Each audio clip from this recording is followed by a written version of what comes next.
Hello, New Bedford Public Schools community. I hope that everyone had a safe and enjoyable February vacation. I appreciate your time for the next few minutes to share a few points, including our plans for expanding Cohort A to have more students participating in in-person learning. Again, parents, thank you for your partnership and allowing us to work with your children, especially during this challenging time. But first, I want to share a little bit about our work that continues to help move us forward. I mentioned before that we are moving with a sense of urgency to prevent, recover, and accelerate learning. This is our intense focus as schools are identifying learning gaps to minimize learning loss. We want to be able to recover by assisting to remediate those students who need support academically and socio-emotionally. And accelerate. We need to push those students who are already proficient to maximize their strengths. We have observed instruction in over 400 classes, a mix between in-person and virtual, in the past few weeks. Principals continue to assess student progress, academically and socio-emotionally, during this time so students are prepared and are being more prepared for the next grade level. We continue to have monthly data meetings to analyze student needs, including attendance, benchmark assessments, progress toward graduation, college admissions, and other key areas. Unfortunately, during this analysis, we're finding that many students in cohorts B and C are not attending class as much as they should on their distance days. I'm sympathetic to the challenges, but that is precisely why we're working to expand the number of days students in those cohorts will be in school. I'll share a little bit more shortly. Equity continues to be a priority as we work to equip our students with the necessary tools to navigate and tear down the barriers that are impeding individual progress. Our equity team has been meeting and working to determine how New Bedford Public Schools can be more inclusive and embed equitable strategies into our strategic plan. The quality of the plan lies in its ability to impact all areas of the school system. And many of you know that we've been having discussions since last summer about school resource officers. We continue this work with the community members, staff, students, and parents to assess our program. The work groups have been objectively analyzing the current challenges as well as some successes of the current program. And we are in process of determining the next steps.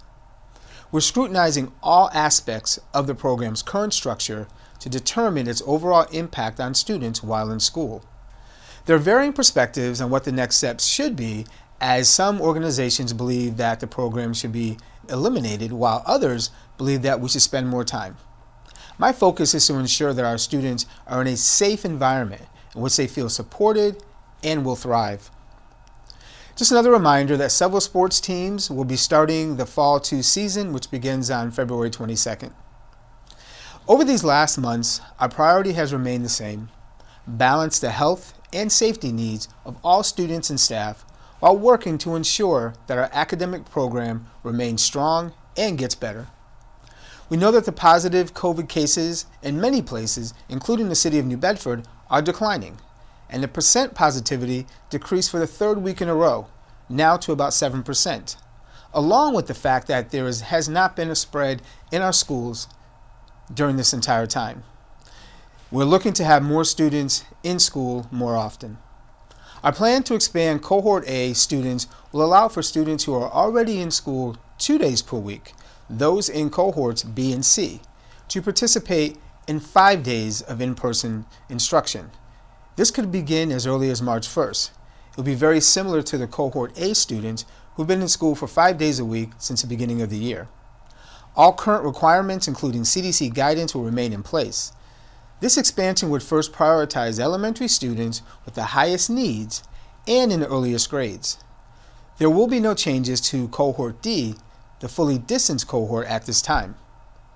The current 6-foot distancing and the proper airflow will still dictate the number of students who will be placed in classrooms. This will not look the same for all schools, and schools cannot be compared to one another in how their logistics will be addressed. So, for example, available classroom space in some schools vary because there are several factors, including room configurations with cabinets, desks, countertops, and the overall sizes. So all that will be taken into consideration as we work to get more students as part of the Cohort A. Remember, we know so much more than we did in August or even in November, And our mitigation strategies are very effective. Mask wearing is a requirement, and hand washing and sanitizing are frequently done and will continue to be.